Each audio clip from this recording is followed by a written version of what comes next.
Okay, so welcome back to the Dream Team. So, for this video, I'm going to be showing you how to use a Digiminer, how to program it, and stuff like that. So, there's multiple different ways you can go about this, but first, I'm going to show you what sides and outputs you should and shouldn't use. So, the green obviously represents the energy inputs. So, on either side, you can use the energy inputs placed on a basic energy cube. So energy cubes pretty much hold energy. If you're new, you may not know this. You can charge energy cubes easily with something called heat gens, which you get in your starter kit on this server. So you have your heat, or you have your basic energy cubes, and the side configs are always weird. What I mean by this is wherever you place it, you can't see what side is the front, but if you place it and you remember what way you placed it, you can say, okay, well, this was my output, right? So I can just output into here on the right side and make sure that my eject, again, my eject is on and not off because it starts in the off position. Red is going to mean output, green is going to mean input, right? So that's one way you can do this. Or you can also break it and just throw that right inside there. So that way it's still charging. Either way, you can use either one of the green sides. And this top part confuses a lot of people because everyone thinks that you can output through this port right here, but really you can't. You actually need to use this back port right here to output any items that you put in here, or that it mines. I guess I should say what the digital miner is first. Well, the digital miner is pretty much a machine that you can program to mine ores for you in a certain radius and height, and that includes the maximum and minimums. You can also program it to still touch things. You can tell it to pull items in, and you can tell it to automatically eject it from the digital miner. But that's only if you have a pipe on there or a chest. So, let's start out now, or continue on, I should say, with how to eject. You want to use the eject in the back, not the top, because a lot of people get confused with that. So, now let's learn the program.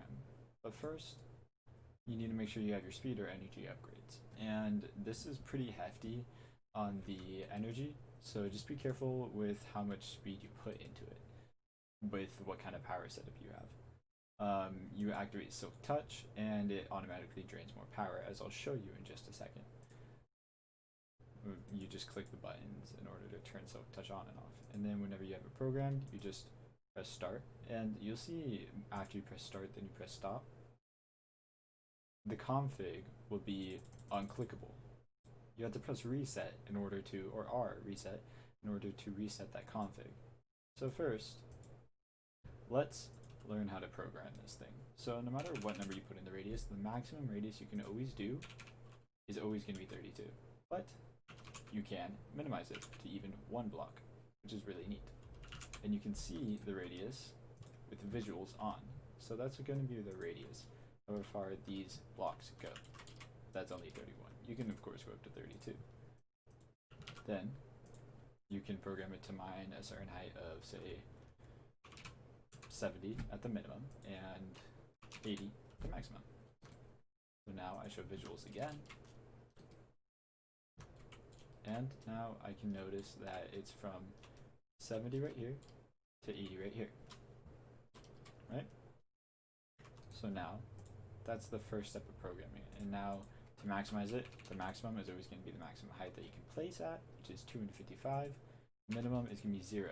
And this isn't correlated to where the Digiminer is. It's correlated to coordinates anywhere. So, next, you click on New Filter. So this is where you go to program whatever ores you want it to mine, right? So, for item stack, this one is simple. You have an item in your inventory, or a, say, block, for example, copper ore that you want it to mine for you. You put the copper ore in here, or in my case, you put the crusher in there, you press save, it'll save the item filter. You'll see this button right here. Fuzzy means it'll pretty much take any of this type of machine, no matter what it is. So like, it'll take metadata into account as well. So you can type that, or you can go to OR dictionary. There's a handy dandy thing called the OR dictionary. Where is it? OR dictionary. Dictionary. Here we go. Dictionary for mechanism. This will show you all the OR dictionaries or all the OR IDs that you can type into your digital miner. But one of the mostly used ones is this, OR, with a asterisk or star if you want to call it, which will mine every single type of OR in the game. That can be any planet, that can be any OR in general, iron, gold, copper, anything. You save it, and now it's going to mine every type of OR there is. Or you can type OR, all lowercase, and then capital gold for gold, right? So now that's going to mine just gold, and you can delete this to only mine gold. Delete that.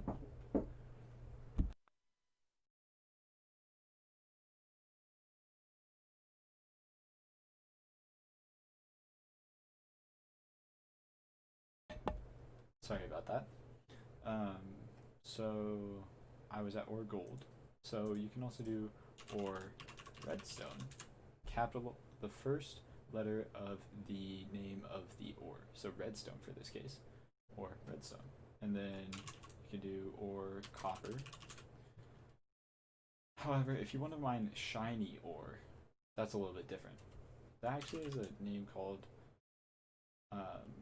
platinum. Can't spell. So that's gonna be your shiny OR. Interesting, right? You can do OR coal, and so forth. You just press enter, then you can press save, and there's your next OR. Material, honestly, I'm not quite sure what this is. I've never had a use of it, so I don't think you're gonna have to worry about that.